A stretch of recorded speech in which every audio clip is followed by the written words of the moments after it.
Welcome back to Unmasking the Trans Movement with John Mueller. I'm your host, Brad Wilder. Today on the show, author and trans widow Uta Hagen stops in to chat with John. They're going to chat about, well, the methodical ways in which trans widows are ultimately being influenced and silenced by agenda-driven professionals. Let's head straight in with John right now. John, thanks for being here today. Take it away. Brad, thank you as always.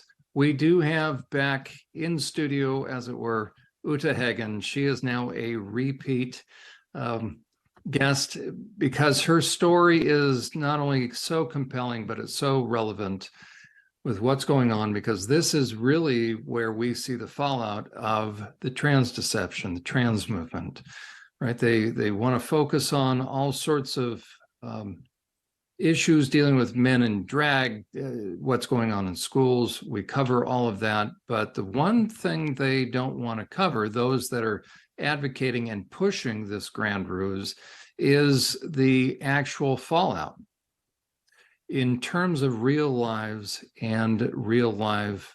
There's no other way to put it, real life survivors. And Uta is she's a widow, a trans widow, as the term is called, and it's so appropriately termed as such because there are so many layers of grief and loss, Uta, that you've had to go through. It would have been easier had your husband just died. Well, I'll put it right out there, right? This is a living death, and not just a living death, but it is a betrayal of the greatest kind, the most profound order. There's so many layers to this. We started to cover some in the past episodes that you've been on with us. And we will no doubt continue to have to unpack the various layers, because not only was your husband, who you thought was going to be your lifelong partner, not only was he unfaithful, but he was unfaithful with other men. So there's a whole nother layer to it. He then turned into somebody you didn't even recognize, but probably the reality is he was somebody you didn't recognize. He started to, and that's the big question. Did he change, or was he this way all along? And again, no one ultimately knows that answer, because we'd have to go to the original source. And to what extent can we trust someone who has been a grand schemer and liar? And so, Uta, thank you for coming back on with us. well, thank you, John. And I do have a sense that most of us trans widows, we feel as though certainly our male partner buried his own male self. And this problematic individual who is still male, but calls himself female, and co-opts a great deal of our own identity, our own details, our style of attire, and our mode of communication, and so on. It feels like you're being haunted. I've heard that from many, many of us trans widows. And what we talked about for today's topic is a continuation of my narrative. This would have been in April of 1995, right after the night before my younger son's 4th birthday. I realized. Now, Uta, what you're going to be bringing up right now is a continuation of your most recent episode with us. So I encourage people to be brought up to speed on what you're going to, really the context, what you're going to be discussing now. Go back, review Uta's past recordings with us, because it's heart-wrenching what you went through. And then, lo and behold, you find this supposed therapist who's working with your husband, and talk to us about what you uncovered. Right. Well, I discovered through his the way his chest looked, the little buds of breasts, I realized, he must have been taking estrogen for some months. And so it's this moment when you realize, another betrayal. And in a way, since I had kind of lived with this roller coaster of his identity indecision for more than 2 years, there was even a little sense of relief. Like I knew that, okay, now I'm going to say no.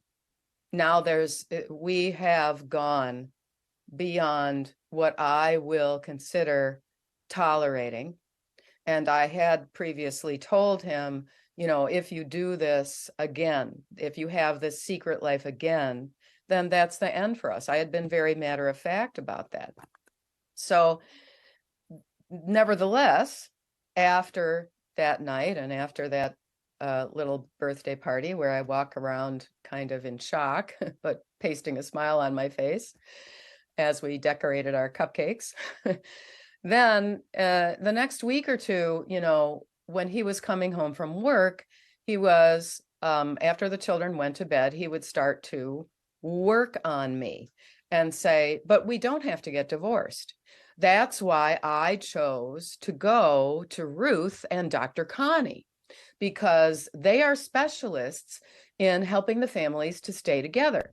And it doesn't mean we have to get divorced. And I'm sort of saying, this was something that I made a very firm announcement about a long time ago.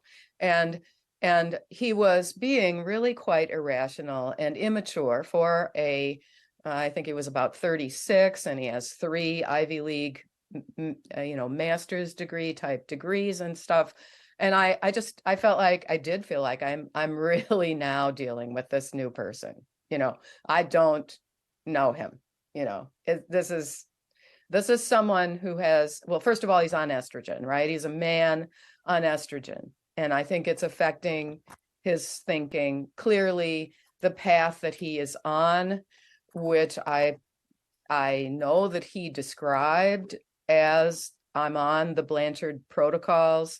Now, Uta, would you describe for the viewers that are unfamiliar with what you just referenced, the Blanchard protocols? Okay, so the Blanchard protocols were the path that Dr. Ray Blanchard, who's a Canadian PhD psychologist, sexologist, I don't think he's a psychiatrist.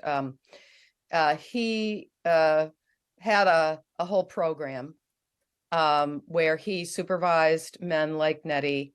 And his big deal in his protocols was that they have to keep their job. They have to get a letter from their employer that states that this person has been dressing and appearing as the opposite sex consistently for 2 years. And Ray Blanchard, I saw him in an interview, and he was very, very proud that he wouldn't keep somebody on his track if they lost their job. So he was kind of proving, these guys are really functional, they're responsible. And what I see as a real blind spot is the fact that all he's said in the interviews I've seen with him about women like me, the wives, is, the wives don't like it. It's like, okay, oh heavens, that's the understatement. So that's the only issue. Is that what he's saying? We have to ask him. However, and this attitude really permeates the whole field. And I've actually recently decided I call this cultivated sexologist mystique. This is all part of their schema that they're going. Uta, I have seen this. What you're describing now is ringing a bell. It's like, wait a second, you're really onto something, because number one, I have concerns. I'll put it right out there. I've never said it publicly, not just because it hasn't come up. I have. What's a guy doing going into the field of sexology? Right. I just want to throw that out. Now, I'm aware of the fact that there's plenty of individuals in the field who have higher degrees than I am. But now that I'm thinking about it, I have seen overall, especially on their social media posting, these guys are pretty deviant. They're very deviant, as a matter of fact. They justify, James Cantor, sorry, I think he took his Facebook posts down, but I took screenshots of all it. It's the most deviant stuff. Right. Right. So there's this group. There might be one more. What I remember is Blanchard, Zucker, and Cantor and Bailey. Blanchard, Zucker, Well, Cantor, Bailey's Bailey. another one that he and I Yeah. had dealings with. A Oh, very really? deviant individual. Yes. Right. So, Well, let me qualify that in case if somebody doesn't know John Bailey, I think he used to go by Michael Bailey. Michael Bailey. Yeah. Okay. So he was a professor, a sexologist out of Northwestern University. Mm-hmm. And the first time I heard about his name, I was researching the effects of College Sex Week on the rates of sexual assault on campus. Well, that was in general, but then I focused on Northwestern. Well, the rates of course, just like they will on any campus, they'll go up. You start bringing in deviant sexual displays, and if you change the milieu of the campus, you're going to invite sexual predators. Well, lo and behold, there's a story about a sexologist who has, after one of his lectures, so it was voluntary apparently, but he announced to his class, well, yeah, everybody sticks around. They want to see this. So there's a demonstration that's going to happen with a supposed sex toy. Okay. Oh. This was live, right? And so so after class, now it's voluntary, in walks a woman and a man. The woman disrobes, lays down on the table or something. Here goes this guy with a hacksaw. Oh. Puts a dildo on the end of it and inserts it in the woman and powers it up. And he calls it the F. The actual says the name, F saw. Well, wow. Okay, yeah, a tad bit of controversy, and I think eventually he left the university. But of course, me working in a prison. No, he might still be at Northwestern. Okay, but me working in a prison, yeah. what does that conjure to mind? Right, the Texas Chainsaw Massacre and stuff. Anybody that's going to put a power tool inside a woman, you're dealing with a very deviant man. Yeah. So you're saying that Blanchard and Cantor and Zucker, okay, and Bailey, they all kind of know one another. I believe so. Yes, I believe they lecture at the same conferences. Bailey did have a lot of their postings on his social media page. Yes, I call them the Four Musketeers. Yes. So, and what the trickle down from all that, it's very interesting because there's a direct link to the appointment with Nettie's non-certified therapist, in quotes, whom I call Ruth the Charlatan in my memoir, in the Curated There you go, Woods. Right? We've got, I have a copy of it here in the Curated Woods. Yes, and it's not all about, not all about the sex deviance and all the trauma. It's also about healing, and it's about nature, and so on. That was your work that you completed as you were processing your trauma of betrayal. Yes. So I realized that because Nettie is coming home after these Ruth appointments, telling me this other narrative of what I really need to do, because it's just my traditional old-fashioned background that is causing me to have the wrong mindset, and why I'm just not open. There it is. You're just not open-minded enough. Marriage and just, like doing sanctioned gaslighting, right?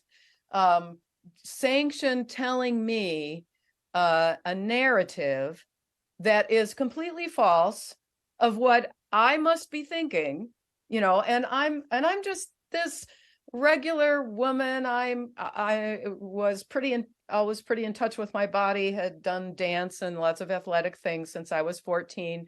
And I just always felt, really positive about, active intimacy, active, fulfilling intimacy in a monogamous relationship. That's basically, in different words, what my parents, that was the talk from my parents. So I said, can you sign the form, because I need to go see Ruth.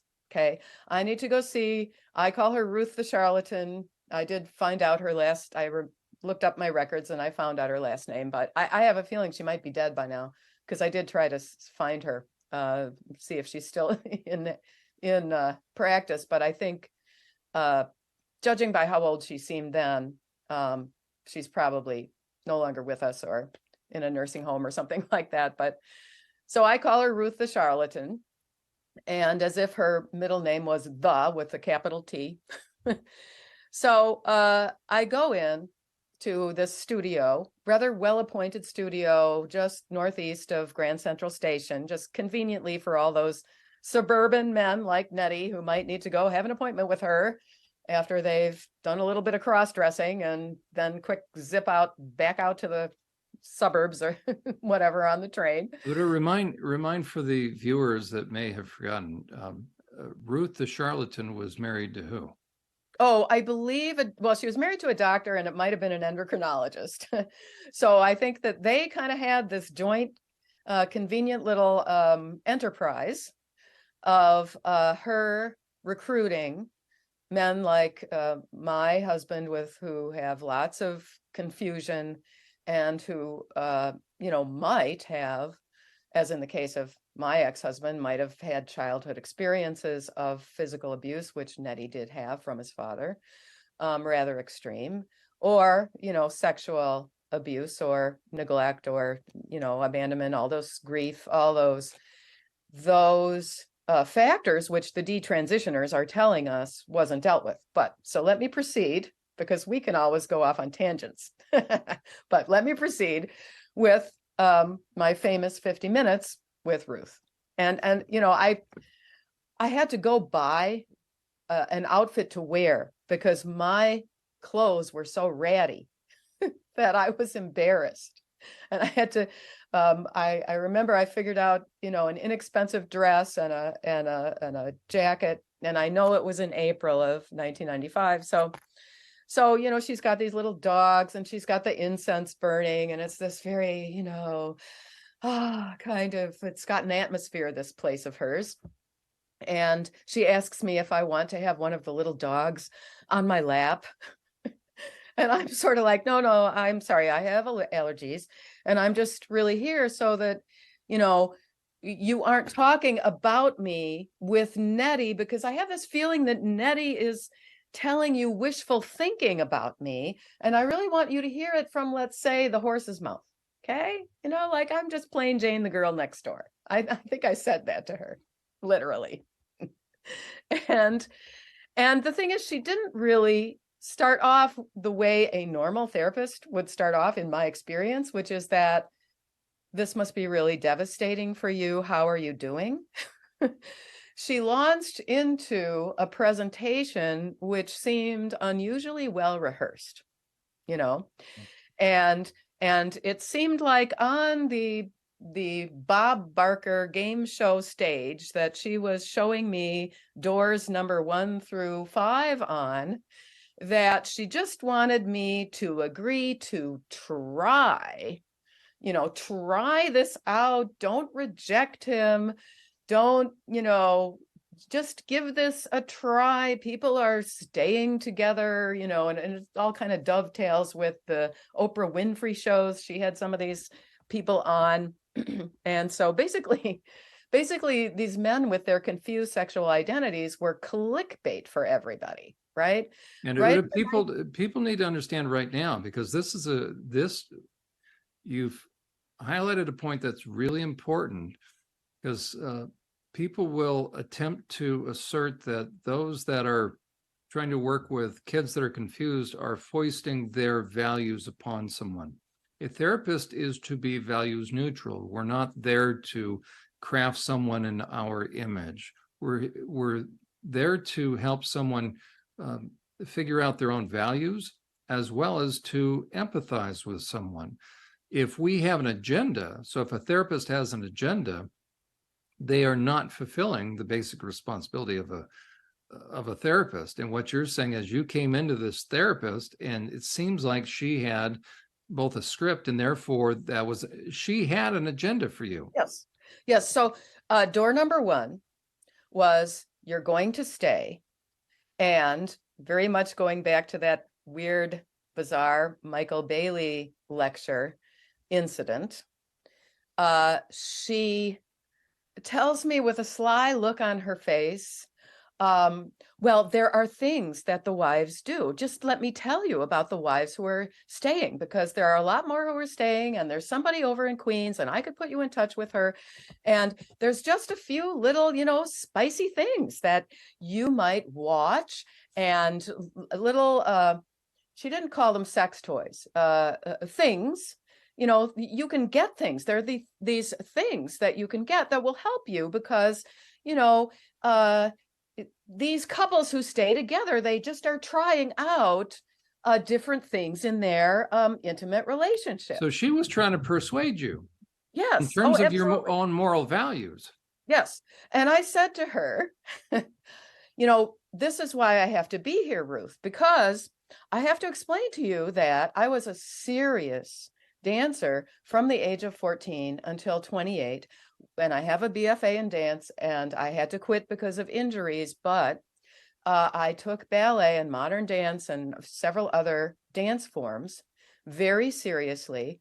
And even in, when I was still dancing in 1980s in New York City, I was in the technique classes of some of the top dancers from the top modern dance companies, even some ballet companies, even people from Joffrey Ballet, even people from, there was Bill T. Jones. You won't know all these names, but in the modern dance world, Merce Cunningham, the Paul Taylor Company, I was in that athletic, artistic milieu with some of the most beautiful female bodies in the world. And I wasn't attracted to the females. And I just said, so I know that you might think, like Nettie's been saying to me, everyone is a little bit bisexual, which I know now goes way back to Alfred Kinsey, the child molester, so-called researcher.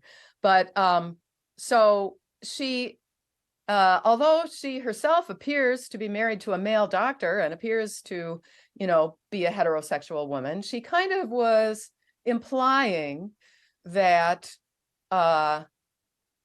this intimacy between two heterosexual people, if you're not trying out, watching some pornography or special equipment, then you're really not having a fulfilled life. Okay. But I kind of put a stop to that because what I understand, she didn't go into real lot of details about the role play that was going to be demanded of me. But I know this from other trans widows that I have had direct contact with, is that the husband says that he wants the wife to fulfill him by pretending to be a man while he's pretending to be a woman. Yeah. So You then notice how it's all about fulfill the guy. Oh, I know. It's just I know. feeding this abject narcissism. Right. And she implied something like, and I wish I had a tape recording of this, but she implied something like, you're 34 now, and how long have you been married? Oh, since you were 21. Things do start to get a little stale. You might want to spice things up with these, people do that. Couples do that. They're doing that.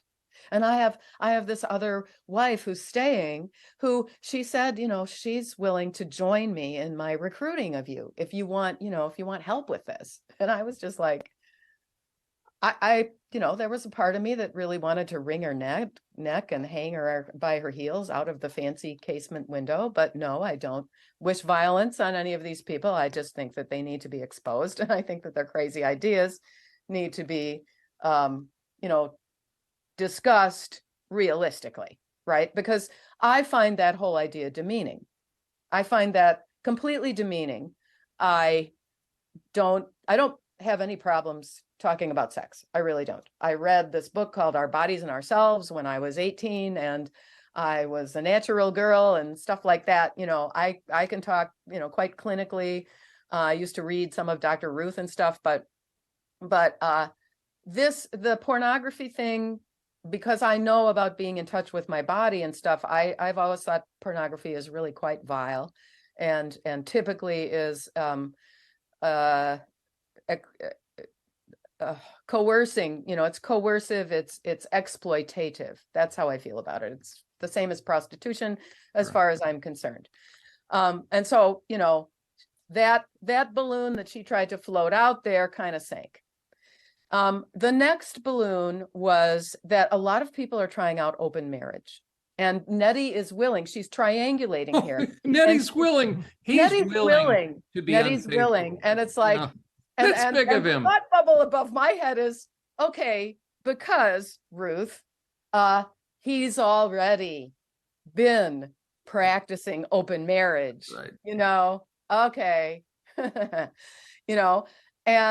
And I said, well, I feel that the children suddenly are not the priority in the family if the couple is all about having an open marriage and letting having a weekend. And I said, I'm sorry, but when I was a dancer, there were, I could start saying, oh, I kind of regret that, but there were these musicians who kind of liked my, old, 26-year-old dancer body. And they would proposition me, basically. And I would point to my wedding ring and say, I'm married. And for me, that is marriage. I'm not, I'm not a pole dancer, right? I was a modern dancer who studied ballet very seriously and stuff. I was not an exotic dancer or something like this. I mean, people just sometimes they misunderstand, right? And I mean, almost all professional dancers have had experiences of men, stalking them after a concert, after a performance and stuff like that. So I had a little bit of that when I was dancing with a little company and stuff. And so, I was clearly not the woman who is interested in open marriage. I actually didn't see a lot of promiscuity going on, to tell you the truth, in the modern dance world back in the 1980s, which is a real heyday of that performance art. Although the men, the homosexual men were quite promiscuous, the male dancers, and unfortunately a lot of them got AIDS. I went through some grief in the 1980s when important teachers that I admired unfortunately had contracted AIDS and died. So but okay, then, since I'm not interested in door number 1 or door number 2, Ruth brings up door number 3, which is that we'll commit to a monogamous marriage. It's like Isn't that you get interesting? so mixed up. You've just entered the set of a Fellini film. Suddenly you're walking around with clowns and stuff in Fellini's Satyricon. So right? if you're still really stuck on this monogamous marriage.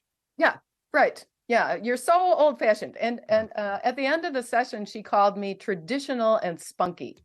And it's like, it's pretty judgmental and kind of diminishing for her to say that. But I sort of felt like I wanted to say back to her, words that my mother wouldn't want me to say. I'll take it. I'll take traditional and spunky. There's nothing wrong with that. So in the closed monogamous marriage, which maybe is going to be sexless, since I'm not agreeing to do the fulfilling stuff, that I don't know how he's going to get that. Maybe he's just going to watch porn. I don't know. But what I just need to do is I just would need to, fulfill him by going shopping with him while he's dressed up. And I just thought, oh yeah, and he'll buy all the clothes. I said, I can't see myself getting anything out of this for me because, he had a second wardrobe unbeknownst to me that he comes dressed up in to see you. So like, you don't understand. I've been cooking lentil soup and pea soup at home, and I've been wearing my old pregnancy clothes. Like, I don't like, this is new. This is the first new thing I've had in years. And I don't, I can't go. I have sisters. I don't need another sister. Okay. So door number 3, boom, Uta slammed shut door number 3. Door number 4. I just need to tolerate that he goes off on some weekends. Okay. And I really don't know what he's doing. And he's going to have this suitcase, the Sam Brinton suitcase. We didn't know who he was. He probably wasn't even born back then. But so he, I would just have to not go nosing in his things. And he's just going to go off on some trip. And again, I'm like, okay, with what money? Like, I want a new pair of shoes. With what money? That's right. With what money, and the fact that you're his wife, and the fact that he's got kids. Right. So it's And basically allow him to be as adulterous. There's an old-fashioned term called adultery. Allow him to be as unfaithful as he so desires. Well, but she was saying, but he'll promise, like, it's so. Oh, there we go. The guy that promised to be faithful. He promises that he wouldn't get into, sexual things, but he just needs to. That's right. Have this, and I, it's like, okay, I read his diaries. He called himself a transsexual. It was in his own writing. Like, I just felt like, lady, I've already, lived through 2 years of uncertainty. Okay. So Uta slams shut door number 4. And door number 5 it's kind of like number 2, open marriage. But, Nettie will tolerate if you need more of a male, masculine, sexual partner. And then the picture that goes in my head, not from anything except kind of horrible movies or something, I'm saying to myself, oh, he's going to want to like watch, or he's like, and I just felt like, where are the ethics and the morals here? Because there were men when I was a dancer who let me know that they were infatuated with me. Right. And I just felt like, look, what if it turns out that with some other man, Nettie was my only sexual partner since all of my life. I didn't have a lot of boyfriends in high school, and I just sort of felt like, well, this man will fall in love with me. And then, well, also then I could be accused of infidelity, and I could be the bad guy in the divorce. And then she gets through that, and I'm like, okay, maybe she's got doors number 6, 7, and 8, or 147 pronouns or something. I don't know. But I was like, okay, can we talk about my children? My children are 5 and 8. No, my children are 4 and 7.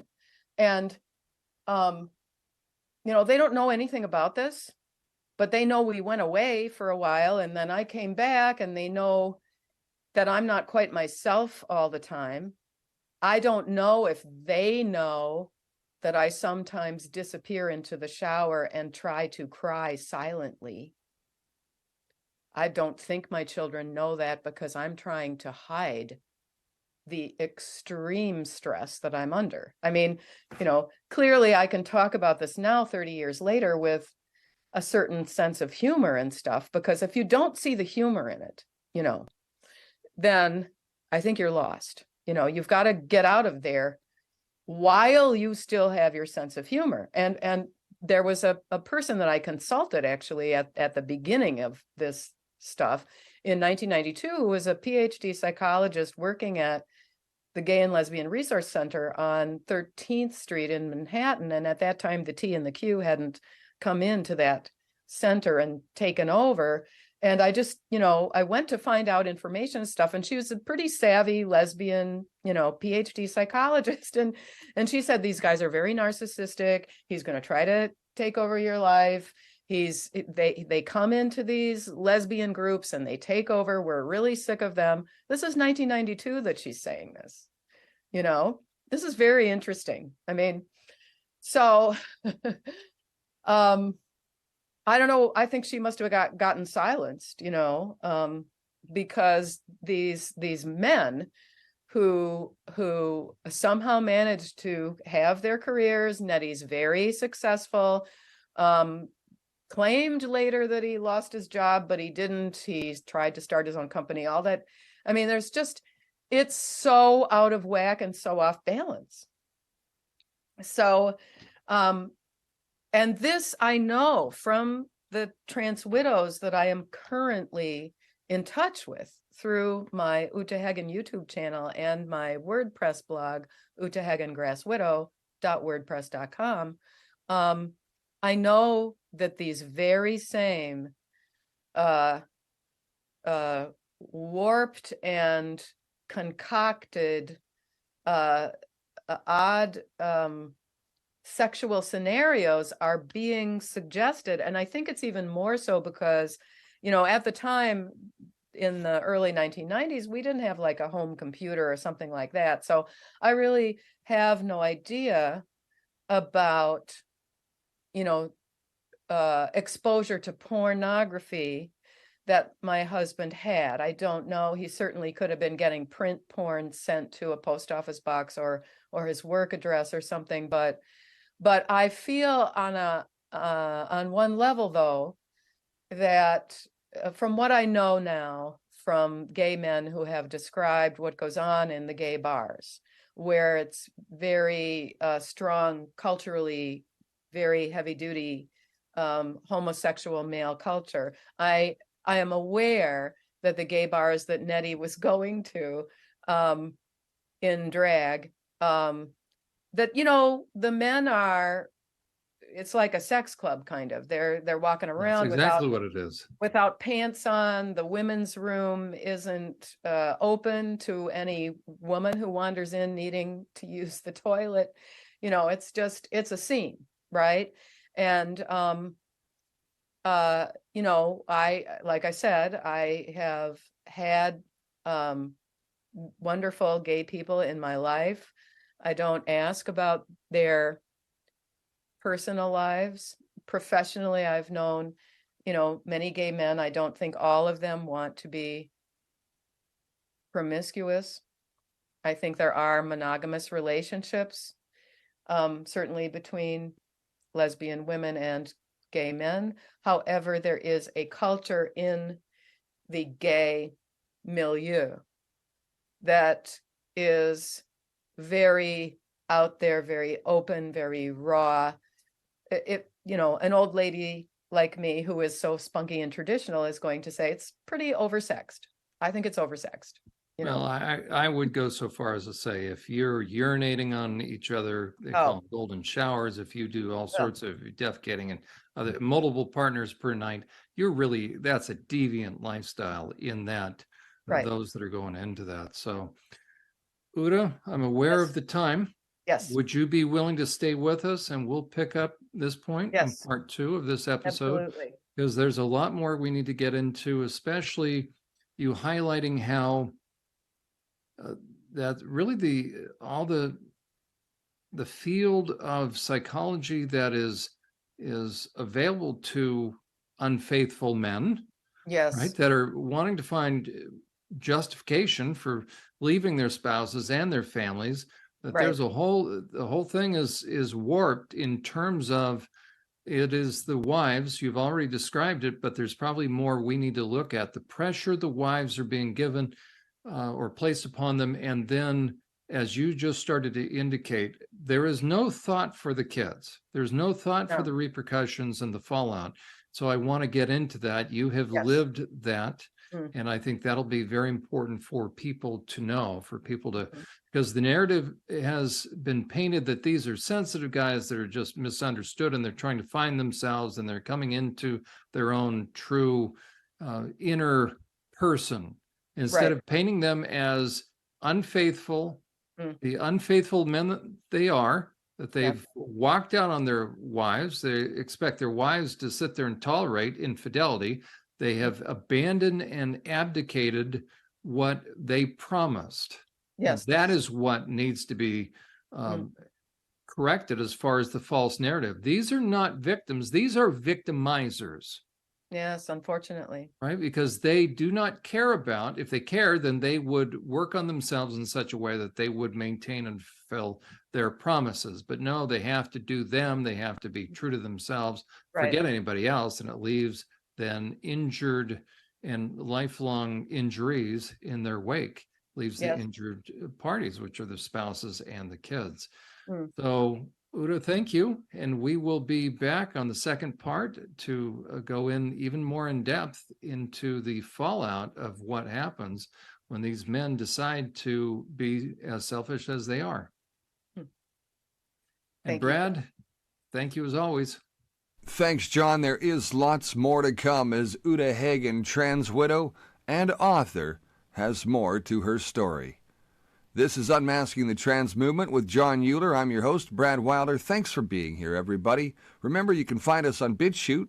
Just search bitchute.com for Unmasking the Trans Movement, and up will pop. You'll also be able to head us online at unmaskingthetransmovement.com. All of our videos are there. As well, you can find everything you need to know to help yourself, your kids, and even your own parents who are kind of confused with this trans agenda too. I'm Brad Wilder. Till next time, thanks for watching, and we'll see you soon.